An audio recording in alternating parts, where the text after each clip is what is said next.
ಹಾಡ ಹಗಲೇ ತೋಟದ ಮನೆಗೆ ನುಗ್ಗಿದ ದರೋಡೆಕೋರರು ಮನೆ ಮಾಲೀಕನ ಮೇಲೆ ಗುಂಡು ಹಾರಿಸಿ 3 ಲಕ್ಷ ರೂಪಾಯಿ ಹಣವನ್ನ ದೋಚಿರುವ ಘಟನೆ ಕುಣಿಗಲ್ ತಾಲೂಕಿನ ಕಸಬಾ ಹೋಬಳಿ ಉರುಕಿಹಳ್ಳಿ ಗ್ರಾಮದಲ್ಲಿ ನಡೆದಿದೆ.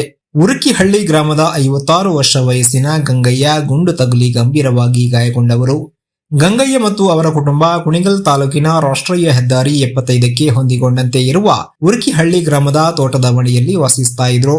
ಬೈಕಿನಲ್ಲಿ ಬಂದಿದ್ದ ಇಬ್ಬರು ದರೋಡೆಕೋರರು ಮನೆ ಬಳಿ ಬಂದು ಕುಡಿಯಲು ನೀರು ಕೊಡಿ ಎಂದು ಪುಷ್ಪಲತಾ ಅವರನ್ನ ಕೇಳಿದ್ದಾರೆ. ಇದೇ ವೇಳೆ ಪುಷ್ಪಲತಾ ತನ್ನ ತಾಯಿ ಗಂಗಮ್ಮನಿಗೆ ಯಾರೋ ಕುಡಿಯಲು ನೀರು ಕೇಳ್ತಿದ್ದಾರೆ ಎಂದು ತಿಳಿಸಿದ್ದು, ಗಂಗಮ್ಮ ಕುಡಿಯಲು ನೀರು ತರಲೆಂದು ಮನೆ ಒಳಗೆ ಹೋಗಿದ್ದ ವೇಳೆ ಏಕಾಏಕಿ ದರೋಡೆಕೋರರು ಒಳಗೆ ನುಗ್ಗಿ ಮನೆಯಲ್ಲಿದ್ದ 3 ಲಕ್ಷ ರೂಪಾಯಿ ಹಣವನ್ನ ದೋಚಲು ಯತ್ನ ಮಾಡಿದ್ದಾರೆ. ಇದರಿಂದ ಗಾಬರಿಗೊಂಡ ಪುಷ್ಪಲತಾ ತೀವ್ರ ವಿರೋಧ ವ್ಯಕ್ತಪಡಿಸಿದ್ದಾರೆ.